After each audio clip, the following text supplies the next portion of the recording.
Guys, welcome back to Swatra kitchen. ఇవాళ మన recipe చిట్టిగారెలు కోడి కూరని ఎలా చేసుకోవాలో ఇవాళ వీడియోలో చేసి చూపిస్తాను. సో మీరు కూడా ఒకసారి సండే స్పెషల్గా చేసి చూడండి. టేస్ట్ అయితే చాలా అంటే చాలా బాగుంటుంది. నేనైతే సండే స్పెషల్గా ఫ్రెండ్స్ వచ్చినప్పుడు, ఫెస్టివల్స్ అప్పుడు కంపల్సరీగా చేస్తూ ఉంటాను. టేస్ట్ అయితే సూపర్గా ఉంటుంది. చిట్టిగారెల్ని ఎలా చేసుకోవాలో చూసేద్దాము.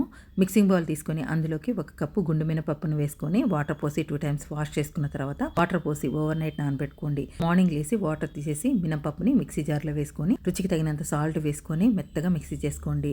ఓవర్ నైట్ నానబెట్టడం వల్ల పిండి అనేది ఫ్లఫీగా వస్తుంది. సో ఇప్పుడు మిక్సింగ్ బౌల్లోకి మినప్పిండిని వేసేసుకొని 2 tablespoons సన్నగా కట్ చేసిన పచ్చిమిర్చి చీలికలు, 1 కప్పు సన్నగా కట్ చేసిన ఉల్లిపాయలని, చిటికెడంతా వంట సోడాని, చిటికెడంతా జీలకర్రని, అలాగే 1 tablespoon సన్నగా కట్ చేసిన కరివేపాకు, 2 tablespoons సన్నగా కట్ చేసిన కొత్తిమీరని వేసేసుకొని ఒక 10 నిమిషాల పాటు బాగా మిక్స్ చేసుకున్న తర్వాత 10 నిమిషాలు మూత పెట్టి పక్కన పెట్టుకోండి. ఇప్పుడు వేడివేడిగా కాగుతున్న ఆయిల్లోకి చిట్టిగారెల్ని వేసేసుకోవడమే.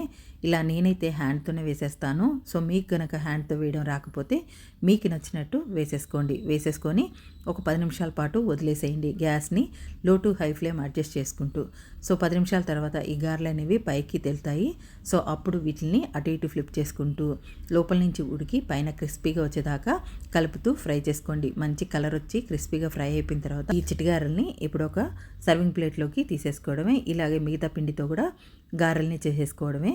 సో ఇప్పుడు కోడి కూరని ఎలా చేసుకోవాలనే ప్రాసెస్ మాత్రమే చూపిస్తున్నాను. సో ఆల్రెడీ చేసిన వీడియో ఉంది, లింక్ అనేది పెడతాను, వెళ్ళి ఫాలో అయిపోయింది. గ్యాస్ మీద ప్యాన్ పెట్టి అందులో ఒక ఆయిల్ వేసుకొని 1/4 tablespoon ఆవాలు వేసుకొని ఆవాలు చిటపటమన్న తర్వాత ఒక ఆనియన్ని సన్నగా కట్ చేసింది వేసుకొని గోల్డెన్ బ్రౌన్ కలర్గా ఫ్రై అయిపోయిన తర్వాత ఇందులోకి చిన్న కప్పు మిక్సీ చేసిన మసాలాను వేసుకోండి. 2 ఆనియన్స్ని సన్నగా కట్ చేసింది వేసుకోండి. 1 రెమ్మ కరివేపాకు వేసుకొని ఆయిల్ బయటికి తేలేదాకా కలుపుతూ ఉడికించుకోండి. ఇందులోకి ఉడికించిన చికెన్ని 1/2 kg వరకు వేసుకోండి. రుచికి తగినంత సాల్ట్, 1/4 tablespoon పసుపు, 1 tablespoon కారం వేసుకొని మరో 10 నిమిషాల పాటు కలుపుతూ ఉడికించుకున్న తర్వాత గ్రేవీకి సరిపడినంత వాటర్ని వేసుకొని ఒకసారి కలిపి మూత పెట్టి ఒక 20 నిమిషాల పాటు ఉడికించాలి.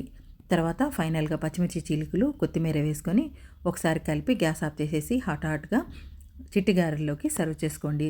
సూపర్ టేస్టీగా అదిరిపోతుంది. సో టేస్టీ చిట్టిగారెలు కోడి కూర రెడీ అయిపోయింది. సో మీరు కూడా ఒకసారి తప్పకుండా ట్రై చేయండి. మీకు ఎలా వచ్చిందో కామెంట్ చేయండి. సో మీకు ఎవరికైనా ఈ కర్రీ కావాల్సి ఉంటే నాకు మెసేజ్ చేయండి, తప్పకుండా చేసి చూపిస్తాను. వీడియో నచ్చితే లైక్ చేయండి, షేర్ చేయండి. Thanks for watching.